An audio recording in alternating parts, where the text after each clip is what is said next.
Minecraft. Možno si myslíte, že je to mieromilovná hra, ale opak je pravdou. V Minecrafte sa totiž nachádzajú aj temné legendy. Ale ako vôbec vznikli a ako sa volajú, tak na to sa dnes pozrieme. Ale ešte pred videom by som vás chcel poprosiť, aby ste dali like a odber. A môžete prísť na kick.com/ZrixTV. Streamujem tam skoro každý deň. A ešte musím dať kredit kanálovi Napolisa, pretože od neho mám dosť informácií v tomto videu. Tak mu tam behnite dať aspoň like. Najznámejšia legenda v celom Minecrafte nesie meno Herobrine. Herobrine údajne chodil na singleplayer svety. Svety, v ktorých ste len sami. Teda len možno. Prvýkrát sa o Herobrineovi počulo v roku 2010, kde prvý hráč našiel v svojom singleplayer svete Herobrina. Áno, toto je jeden z najznámejších screenshotov z Minecraftu na svete. Hráči často nachádzali chyby vo svojom svete, napríklad stromy bez listov, zlá viditeľnosť, diery v podzemí alebo pieskové pyramídy vo vode.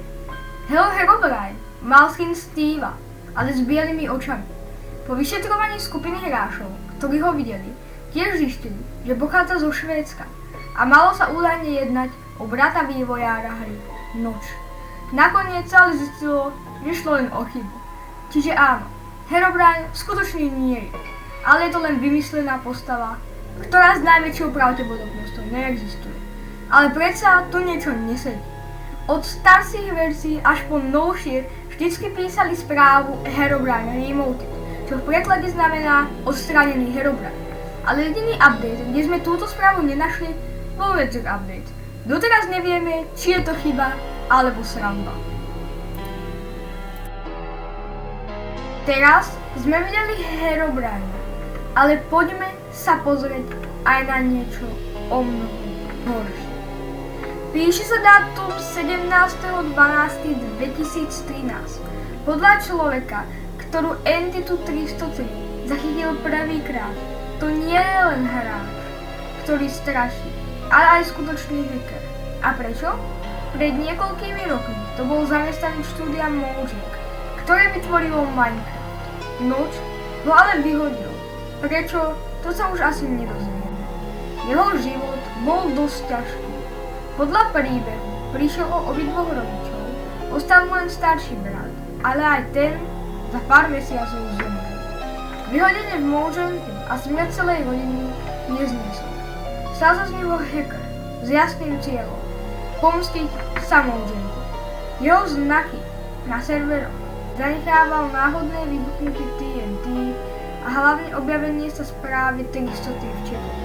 Taktiež môžete nájsť aj priečinky s názvami 303. Ak by si ich našli, tak rozhodne našte celú históriu počítača. Po prvýkrát sa Entita 303 stretla s hráčom Frank a jeho kamarátmi. Čierny screen, červené oči, biela plášť. Divné bolo, že Frank jeho kamaráti hneď na to prišli o smrť. Podľa legendy Entita 303 mala bojovať proti Herobrineovi. Ale nič sa nedialo. Entita 303 je na rozdiel od Herobrinea dosť záhadná. Skoro všetci hovoria, že už je preč. Alebo si to youtuber Speed iba vymyslel. Ale pár ľudí hovorí, že ešte stále je niekde v programu Minecraftu a raz sa aj pomstenie Minecraftu fakt podarí.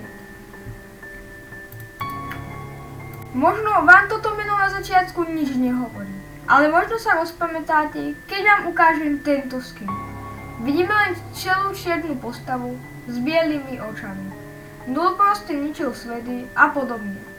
Dosť často sa objavovali aj správy v čete, ako napríklad help, error, null. Vyznúce bloky, náhle lagy sveta, vypnutie tvojho počítača z ničoho nič. Presne toto Null robil. O legende Null nemáme toľko informácií. Nie sú také známe ako Herobrine alebo Entita 303. Null nie je skutočná legenda, ale s najväčšou pravdepodobnosťou len vymysel. Ale ak to bolo reálne, to sa už nikdy neuzvieme. Giant Alex. To už je úplne iný level. O Giant Alex mám dosť veľa informácií. Čiže teraz vám poviem presne, ako ho popisujú tí, z čo ho videli. Obrovský Alex je 12 blokov vysoký tvor s krvavou Alexovou kožou. Počas celej hry vás bude tvor len sledovať z hmly a len zriedka bude robiť iné nepreskúmané akcie. Keď sa pohne, zanecháva za sebou stopy v podobe jám s rozmermi 3x2x2 blokov. Neodporúča sa priblížiť sa k obrovi Alexovi príliš blízko, pretože v mnohých prípadoch to spôsobí pád hry. Ak chcete nájsť Giant Alexa, musíte si vybrať verziu Optifine 1.12.2, nastaviť obliažnosť na miernu 6 channel a 0.2 fog distance. Nezabudnite pri vytváraní sveta zadať si 77874 9381 209 2937 89578. Potom, keď sa vo svete objavíte, plávajte na pevninu, pretože tento tvor na nej žije. Objavuje sa vo všetkých biomoch, ale najčastejšie v močiaroch, lesoch a zasnežených horách. Možno, že ho na prvýkrát nevšimnete, pretože spočiatku bude vždy niekde v zornom úhle. Prvá osoba, ktorá ju našla, bol neznámy hráč. Celý príbeh je neznámy. Máme od neho iba 2 snímky obrazov. Prvá ukazuje samotnú Giant Alex, stojácu medzi stromami v močiari. Na druhej vidíme, že je vyššia ako hráčov dom, ktorý je vysoký 5 blokov. Pre zábavu preložil frázu Dead Steel do desiatkového kódu a použil ju ako seed a tak našiel Giant Alex. Okrem snímok obrazovky mi poslal aj e-mail, v ktorom ma požiadal, aby som hral na tomto seede a uistil sa, že naozaj existuje. Po prijatí listu a troche preštudovania materiálu som zapol nahrávku a vydal sa hľadať tohoto Giant Alexa. Najprv som si myslel, že je trochu žialené. Vážne, ako môže v Minecrafte existovať nejaká záhadná postava, vysoká 12 blokov? A toto nie je nahradená textúra obrovského zombie. A nie je mod. Vo všeobecnosti som pochyboval, pretože predtým, ako som začal hľadať, som trochu hľadal na internete informácie o Giant Alex. A nenašiel som o nej ani slov. Na žiadnej stránke alebo fóre creepypast. Mal som len slova tej anonymnej osoby, ktorej som samozrejme prvýkrát neveril. Potom, že som urobil všetko podľa pokynov, nastavil Minecraft a vytvoril svet. Som sa objavil na malom ostrove. Aby som získal prvé potrebné zdroje, vyrobil som si nástroje a loď, aby som sa mohol plaviť na pevninu. Po pristáti na pevnine som liezol na stromy, pretože som bol v tmavom dubovom lese. Začal som hľadať miesto pre svoj domov a po ceste som ťažil všetky možné užitočné zdroje. Keď som vyšiel z jaskyne, v ktorej som kopal rudu, rozhodol som sa, že tento dom nestaviam a jednoducho som sa vydal hľadať Giant Alex. Ale niečo ma zmiatlo. A to, že nejako rýchlo prišiel večer. Hoci prisahám, že pred 5 minútami bolo len poludne. Ale dobre, možno som si len nevšimol, ako rýchlo ten čas ubehol. Už je to 30 minút bez úspechu. Už sa mi začalo zdať, že tá anonymná osoba sa zo mňa len rozhodla urobiť si žart.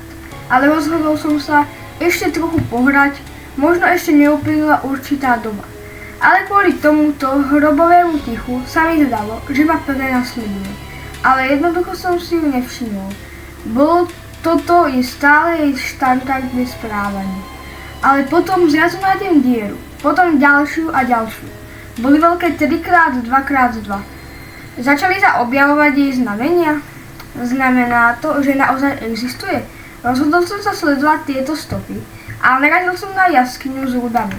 Keď som vošiel do jaskyne, trochu sa prešiel, počul som zvláštne skreslené zvuky ničenia trávy alebo niečoho podobného. To znamená, že prešli priamo ponad mňa. Navyše zvuky chôdze sa nezobrazovali v titulkoch. Po opustení jaskyne som sa ešte trochu prešiel po vrchu. Všimol som si jeden strom bez lístia a opustil som ho. Pri sledovaní nahrávky, niekde na konci v rohu obrazovky, som to videl. Áno, stála a len ma sledovala.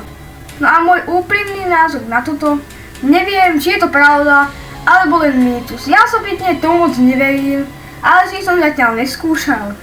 Čiže neviem, môžeme to niekedy skúsiť. No a dostávame sa na záver tohto videa.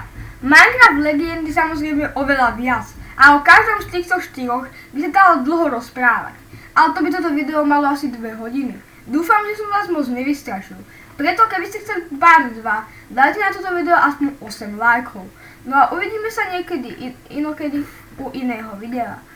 Hod, like a odber, kik.com, Lomicko, Zetrix TV a čau.